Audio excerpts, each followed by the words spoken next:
2024 সালে আবারও একটা বিশ্ব কাঁপানো একটা রেকর্ড করেছি। আমরা ছাত্ররা বাংলাদেশে আজকে একটা সর্ববৃহৎ ছাত্র আন্দোলন গড়ে তুলেছি। এইটার জন্য আমরা এটা সফল হতে পেরেছি শুধুমাত্র আপনাদের উপস্থিতির কারণে, আপনাদের সহযোগিতার কারণে। প্রতিটা আন্দোলনে আমরা দেখেছি যে কিভাবে করে সেই সকল আন্দোলনে শ্রমজীবী মানুষ থেকে শুরু করে কৃষকরা থেকে শুরু করে শিক্ষকরা, শিক্ষিকারা, সর্বস্তরের মানুষ এক কাতারে দাঁড়িয়ে তাদের কাজ মিলিয়ে তারা প্রতি যুগে যুগে তারা তখনকার তাৎক্ষণিকভাবে তৎকালীন যে সংকটগুলো এসেছিল, যে স্বৈরাচারমূলক ঘটনা ঘটেছিল, সেগুলোর কিন্তু প্রতিহত করেছে। ঠিক তেমনি করে সমসাময়িকভাবে আমরা 15 বছর ধরে একটা রক্তক্ষয়ী, একটা নাবিশ্বাসমূলক একটা শাসন ব্যবস্থার মধ্য দিয়ে আমরা কিন্তু অতিক্রম করেছি। আমরা দেখেছি যে কিরকম করে একটা স্বৈরাচারীমূলক শাসন ব্যবস্থা আমাদের উপর দিয়ে চলে গেছে, এবং আমাদের আজকে যে বিজয়, এটা প্রতিটা মানুষের প্রাণের দাবি ছিল, প্রতিটা মানুষের প্রাণের আকাঙ্ক্ষা ছিল যে একদিন আমাদের বিজয় হবে। সেই বিজয় কিন্তু আমরা ছিনিয়ে আনতে পেরেছি।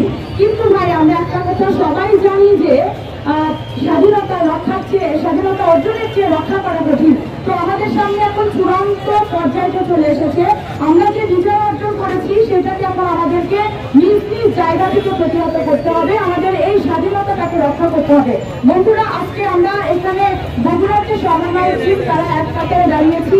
আমরা সকাল থেকে দেখতে পেয়েছি যে সকল আমাদের বগুড়া শহরটাকে যেন নতুন একটা বগুড়া শহর আমরা শহর করে আমরা দেখতে পাচ্ছি।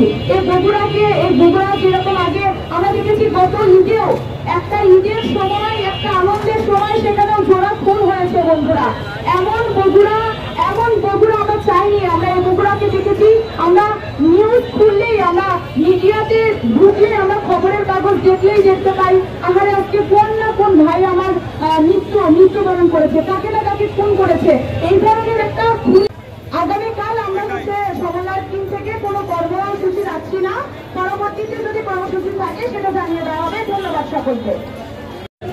ট্রাফিক নিয়ন্ত্রণ এবং শহর পরিষ্কার সহ যে সকল কর্মসূচি অব্যাহত আছে, জনসাধারণের সামাজিক কার্যক্রম, এই বৃক্ষরোপণ সহ শহরকে একটি নতুন শহরে রূপান্তরের যে আমাদের যে কোমলমতি শিক্ষার্থীরা যে কর্মসূচিগুলো নিবে সেগুলো তারা অব্যাহত রাখবে বলে আমি আশা করি।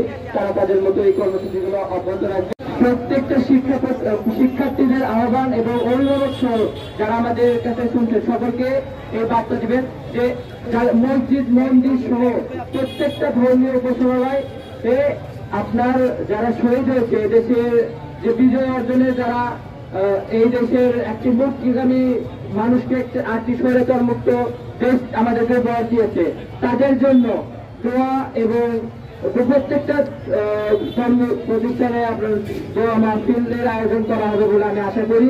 প্রত্যেকেই নিজ নিজ দায়িত্বে প্রত্যেকটা ধর্মীয় প্রতিষ্ঠানে তাদের নিহত আহতদের জন্য, যারা শহীদ হচ্ছেন সকলের জন্য দোয়া মাহফিল আয়োজন করবে বলে আমি আশা করি।